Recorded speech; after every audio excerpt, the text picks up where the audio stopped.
présente, Guillaume Vidéo. Jusque là, ça a été plutôt silencieux, donc là, vous allez avoir plutôt de l'activité. Vadim Kosterev et Antoine Frémenteau vont vous présenter la stratégie fidélisation clientèle. Donc, ils ont été cherchés à l'étranger, justement, où ils ont récupéré plusieurs informations dans plusieurs pays. Vous allez pouvoir voir justement tout ce qui est ludification, gamification, etc. Sur des termes qui vous paraissent pour l'instant un peu anodins, je vais vous laisser présenter justement la stratégie de fidélisation clientèle avec Vadim Kosterev et Antoine Frémenteau. Donc, moi c'est Antoine Frémenteau, voilà, mon associé Vadim, qui il y a un an on a lancé une entreprise qui s'appelle Global Tech Service, qu'on a amenée en France.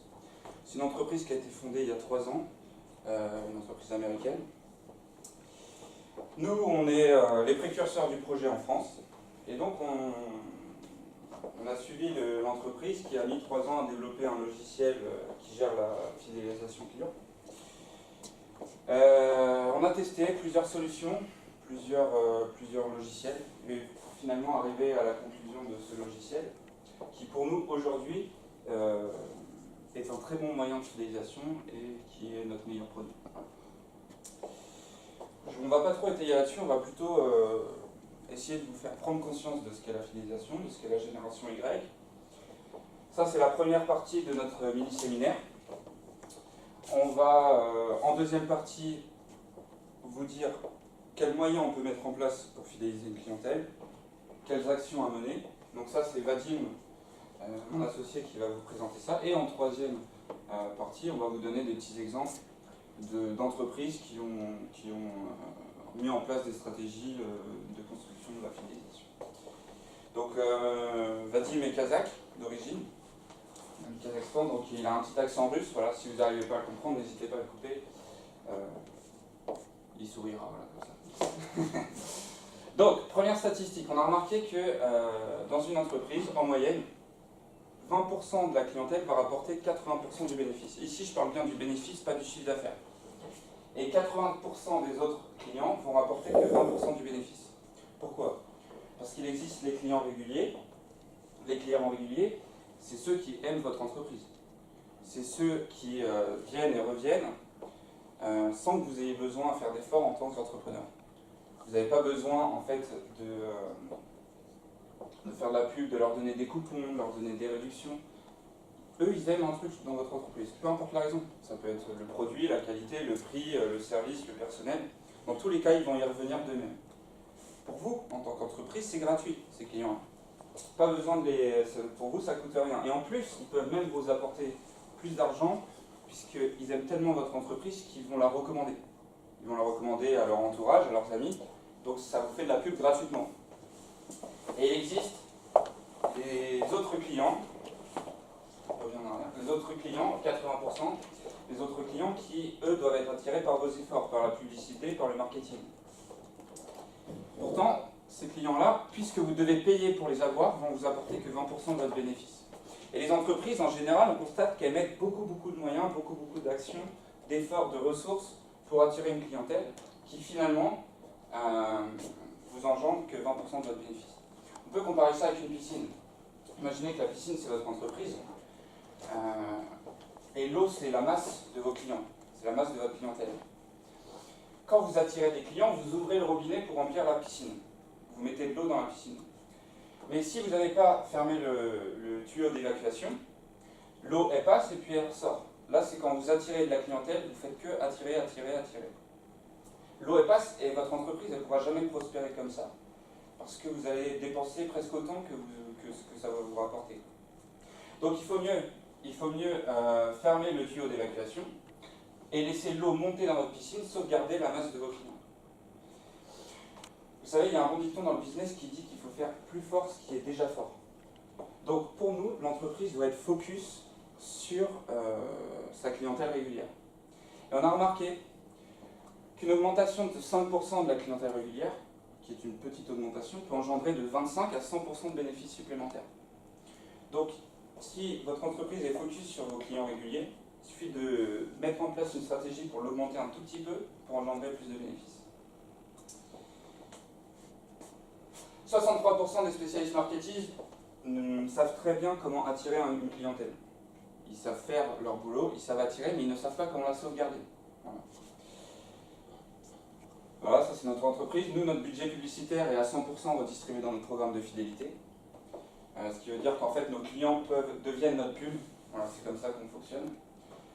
La LTV. La LTV, c'est une valeur très intéressante, qui est pour nous très importante à calculer en tant qu'entrepreneur. Lifetime value, voilà. C'est en fait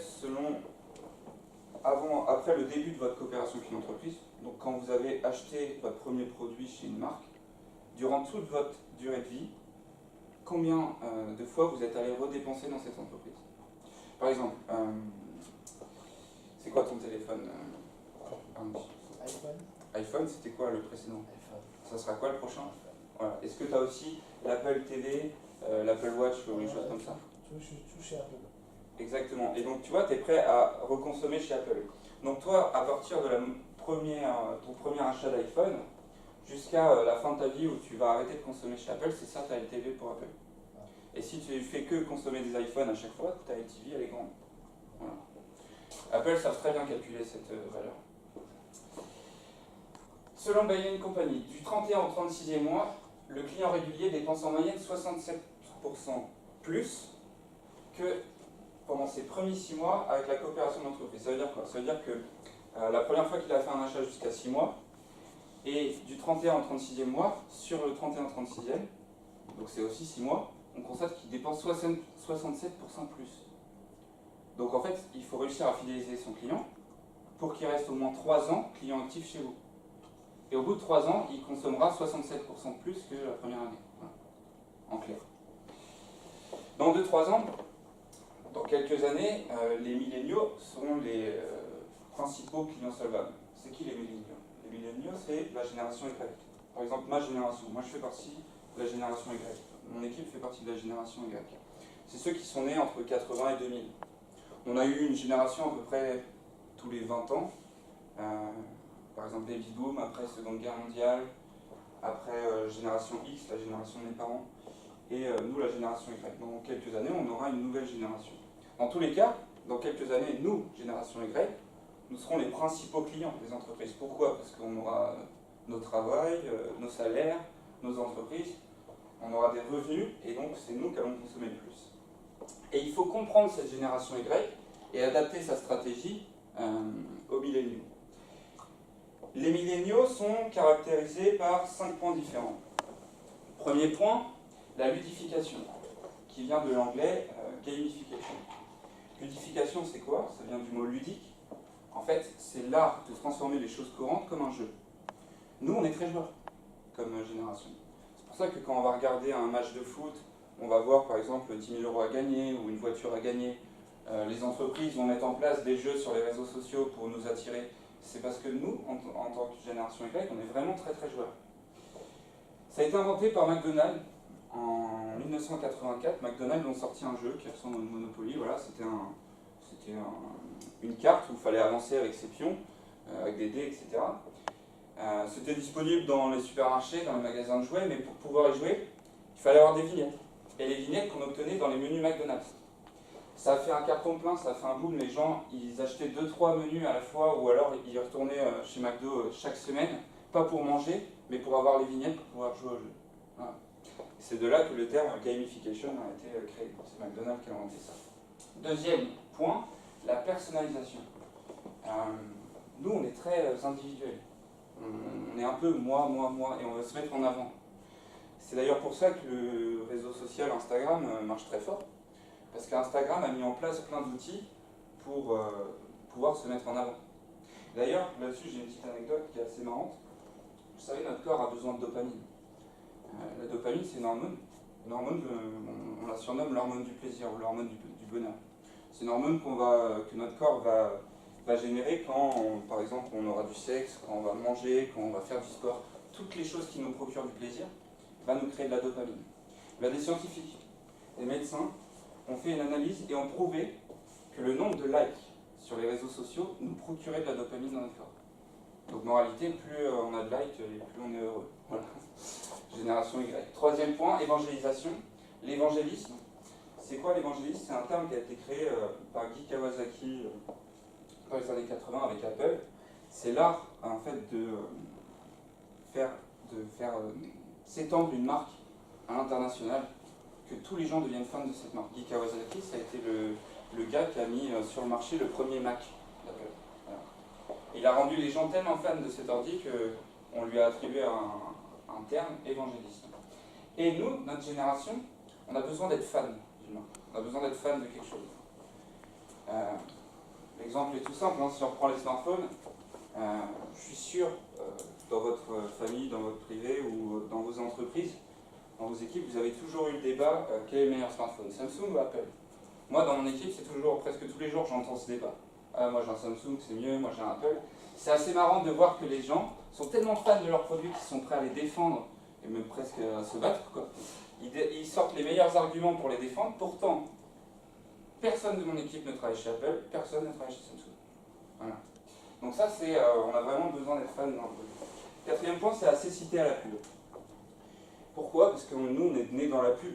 On est vraiment nés dans la pub. On a vu ça partout, sur les murs des maisons, sur les panneaux publicitaires, dans les mails, dans les SMS, sur les réseaux sociaux, sur Internet, à la télévision, à la radio. On est nés dans la pub. On a de la pub constamment autour de nous.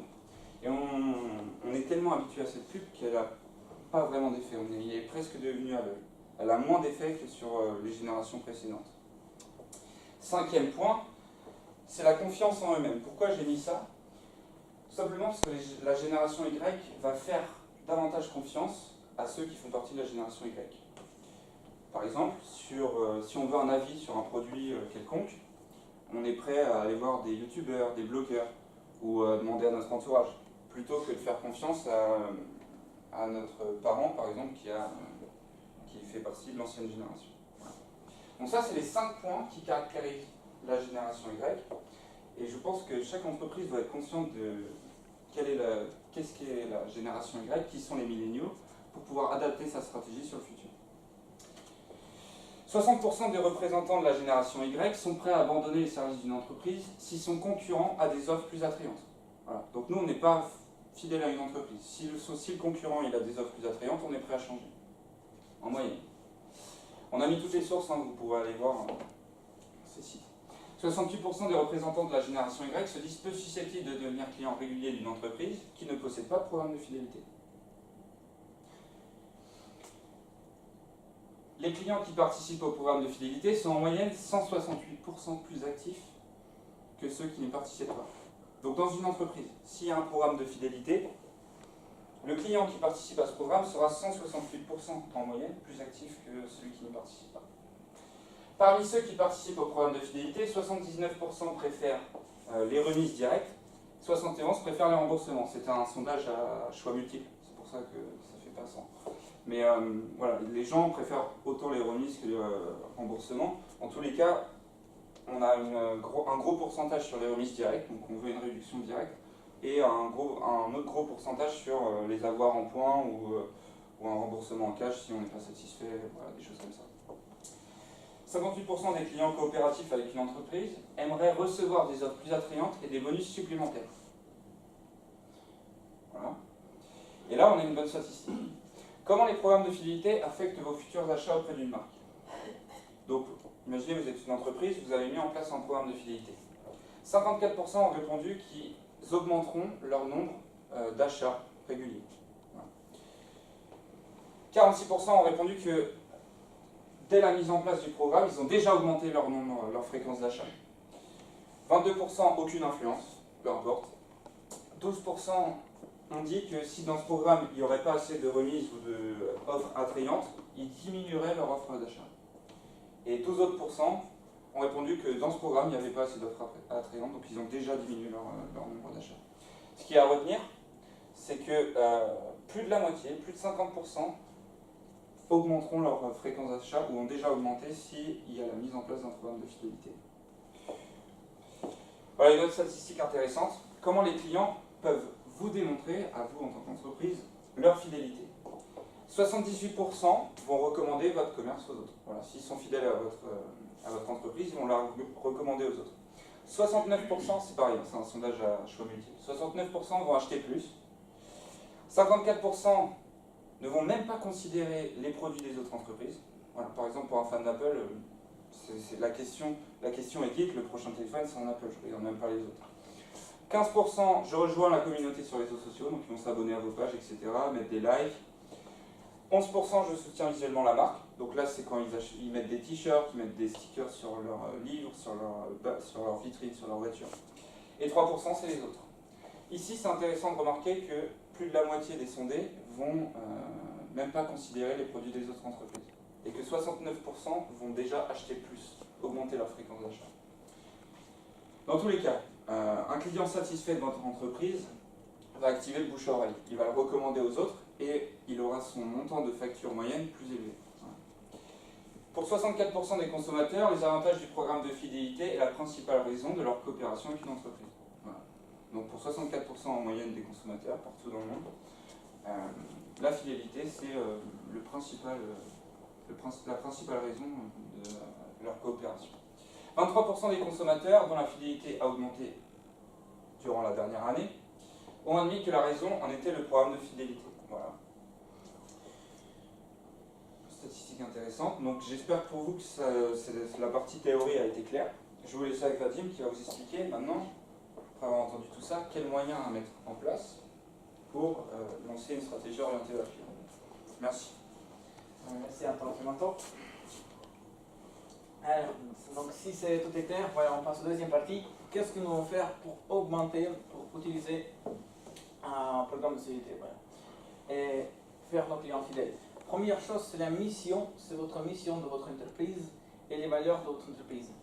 Parce que la fidélité, c'est comme une communauté des gens, des clients qui sont autour de votre marque, et s'ils savent bien votre mission, et s'ils savent bien vos valeurs, si vos valeurs sont en commun, ils deviennent des clients fidèles, ils vont recommander votre entreprise aux autres, et ainsi de suite. Voilà. Donc, sur ce point-là, je vous recommande de regarder l'intervention TED de monsieur qui s'appelle Simon Sinek, comment les leaders inspirent par leurs actions. N'hésitez pas à investir 18 minutes dans ces vidéos. Il explique comment écrire une bonne mission de l'entreprise et faire une très bonne offre commerciale. Vous la trouvez sur YouTube en français. Oui. Donc, première étape, vraiment, c'est numériser sa base de données clients. Donc, c'est avoir des fiches de données clients. Et vous pouvez faire ça par différents moyens. Par exemple, donner une enquête ou un formulaire à client et en retour, vous pouvez lui donner un cadeau ou une offre ou une réduction. Ou par exemple, mettre un formulaire sur votre site avec par exemple email, téléphone et aussi obtenir les données de clients. Et pourquoi c'est important? Pour construire les canaux de communication dans les deux sens, c'est important pour pouvoir communiquer avec vos clients, pour pouvoir les envoyer en offre, en promotion ou demander leur avis. Et les clients aussi, ils doivent avoir l'accès très facile à vous pour pouvoir vous envoyer un message ou donner un feedback. Dans notre logiciel, on a réalisé ça très simple. Le client peut directement envoyer un message au patron ou à l'administrateur en évitant toutes les personnes externes ou personnelles qui sont parfois pas très intéressées pour répondre ou vraiment faire au client satisfait. Voilà, donc point prochain, c'est réviser les points de touche des clients. Donc faire vraiment la révision, comment et quand vous pouvez toucher votre client. Parce qu'on a remarqué que premier achat, c'est toujours, la première impression, c'est toujours la dernière. Donc 48% des clients, ils ont répondu qu'ils commencent d'être fidèles à partir de votre premier achat. Donc si vous faites une bonne impression sur votre client. Et aussi 40% des consommateurs, ils sont prêts de devenir des clients fidèles quand une entreprise surpasse les attentes. Par exemple, par un bon service ou des différents moyens aussi. Et aussi pourquoi les clients ils partent de votre entreprise. 68% des clients ils partent parce qu'ils ne sont pas satisfaits du service clientèle. Par exemple, quand dans votre entreprise, vous n'avez aucune stratégie orientée vers le client. Quand la gestion des entreprises n'est pas assez bonne. Ou par exemple, le personnel ne sont pas très souriants. Voilà. Donc l'étape prochaine, c'est lancer le marketing de recommandation. Ça veut dire le bouche à oreille. On a deux types de marketing de recommandation. Première, c'est organique. Quand vous êtes par exemple super satisfait de la qualité de produits et de services, comme par exemple fan d'Apple, ou quand vous achetez une bonne voiture, vous pouvez raconter à vos amis que ce sont en bonne qualité et vous êtes promoteur de cette entreprise. Mais si au niveau de votre entreprise, ce n'est pas encore assez grand comme Apple et que les clients les recommandent eux-mêmes, vous pouvez utiliser le deuxième moyen, c'est stimuler les recommandations. Par exemple, par donnant une récompense ou pour une petite rémunération ou des réductions à vos clients quand ils recommandent votre produit. Voilà.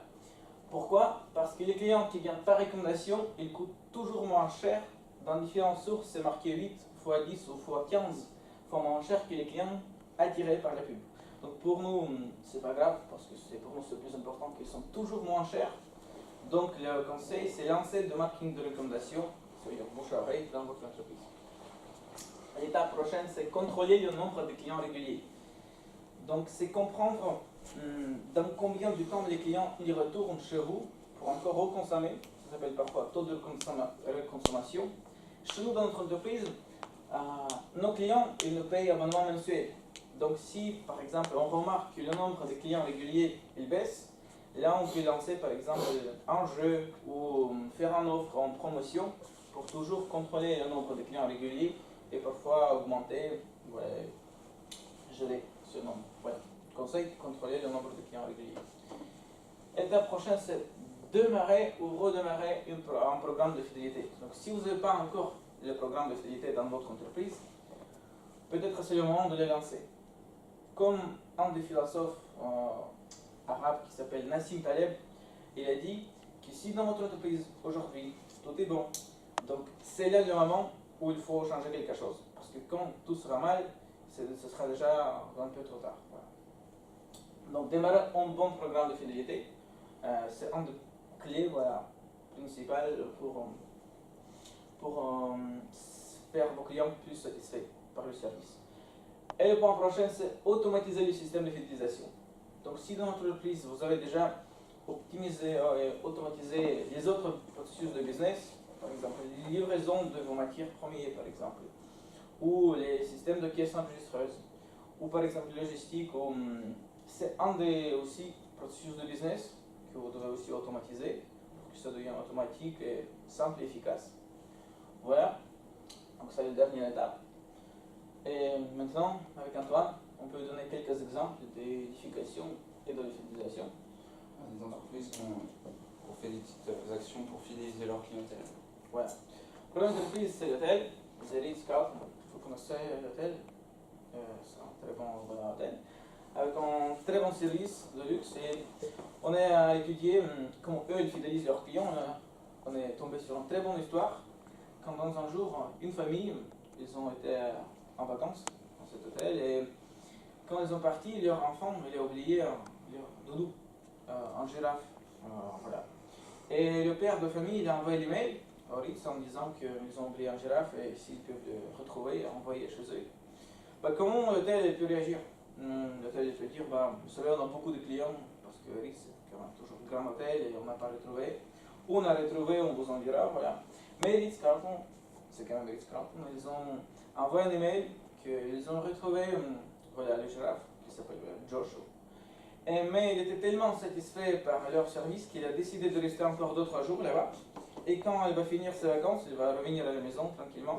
Ils ont pris un photographe et ils ont envoyé quelques photos comment lui il bronze, comment il est au salon de massage, il fait du spa. Et c'est le premier cas dans l'histoire de l'hôtel quand ils ont fait la carte de client qui a fait les Ritz-Carlton pour un girafe, voilà, doudou. Voilà. Un bon exemple de fidélisation des clients. Deuxième exemple, c'est aussi un hôtel, la chaîne DoubleTree by Hilton, voilà, des hôtels de luxe aussi, où ils donnent ce cookie à chaque fois qu'un client vient réserver une chambre. Voilà. Chaque fois que le client arrive à l'hôtel, soit il a déjà réservé, soit il la réserve, il lui donne ce cookie à inventer. Les cookies sont excellents. Et du coup, ce qui fait que les clients, parfois, qui ont les moyens, parce que c'est quand même une chaîne de luxe, s'ils ont le choix entre le Ritz et le Hilton, ils vont préférer aller au DoubleTree pour avoir le cookie. Voilà. Donc pour eux, c'est rien. Pour la chaîne d'hôtel, payer des cookies à chaque client, ça coûte que dalle. Mais ça fidélise vraiment leur clientèle. L'exemple prochain, c'est un restaurant japonais qui s'appelle Nobu. C'est une chaîne de restaurants aussi de luxe, super qualité. Ça existe à Paris. Donc avec un très bon chef cuisinier qui s'appelle Mitsushi. Et là-bas, on a une technique pour fidéliser. Chaque fois que les clients rentrent au restaurant, tous les gens du personnel, ou les cuisiniers, les serveurs, même les gardiens, ils disent bonjour, mais très fort et en langue japonaise. Donc, et c'est très intéressant de remarquer comment les clients passent et sont choqués positivement que chacun dit bonjour comme ça. Voilà. Ils en parlent à leur ami, ils recommandent, va voir dans ce restaurant, parce que tu arrives là-dedans, ils crient dessus en japonais, et du coup ça attire la clientèle. Quatrième exemple, c'est un petit gamin, alors je ne sais pas son prénom, mais il vit aux États-Unis. Et en fait, lui, c'est une histoire avec Lego. Voilà, il a voulu acheter une boîte de Lego. Avec les sous que sa grand-mère lui a donné à Noël, il est allé dans un centre commercial aux États-Unis pour acheter sa boîte de Lego. Il a dépensé vraiment tous les sous de sa grand-mère, sauf qu'après il s'est baladé dans le centre et il a perdu le sac. Donc en fait, il est rentré chez lui sans rien, sans argent et sans jouets. Du coup, il était un peu déçu. Le père de famille a envoyé un email au magasin Lego de ce centre.